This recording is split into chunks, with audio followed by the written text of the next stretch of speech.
तुम्हाला माहीत आहे का, जेव्हा तुम्ही ओव्हर रिॲक्ट होता, तेव्हा तुमचे मन काम करत नसते, तर तुमची सर्व्हायव्हल सिस्टम काम करत असते. आपला मेंदू ही अत्यंत बुद्धिमान प्रणाली आहे, पण तरीही तो अशा प्रकारे कार्य करतो, जणू काही तो अजूनही जंगलाच्या युगातच जगत आहे.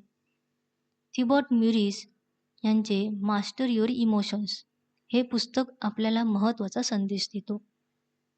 आपल्या भावना केवळ संवेदना नाहीत, त्या आपल्या जगण्याच्या प्रतिक्रिया आहेत. एक उदाहरण घेऊया. ऑफिसमध्ये तुमचे बॉस तुमच्या कामावर थोडी टीका करतात आणि तुम्हाला लगेच राग येतो. तुमची चिडचिड होते. पण याचे खरे कारण काय असते? तुमचे मन म्हणते, "मी सुरक्षित नाही. माझी किंमत कमी होत आहे. कदाचित मला नाकारले जाईल."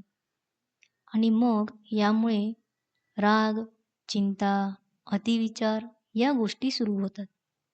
खरं सांगायचं तर 90% आपण वास्तवावर नाही, तर आपल्याला वाटणाऱ्या धोक्यावर प्रतिक्रिया देतो आणि नेमक्या याच गोष्टीमुळे आपण भावनिकदृष्ट्या थकतो.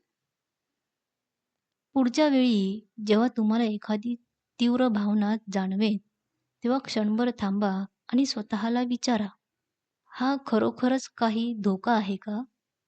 की माझं मन फक्त माझं रक्षण करण्याचा प्रयत्न करतंय?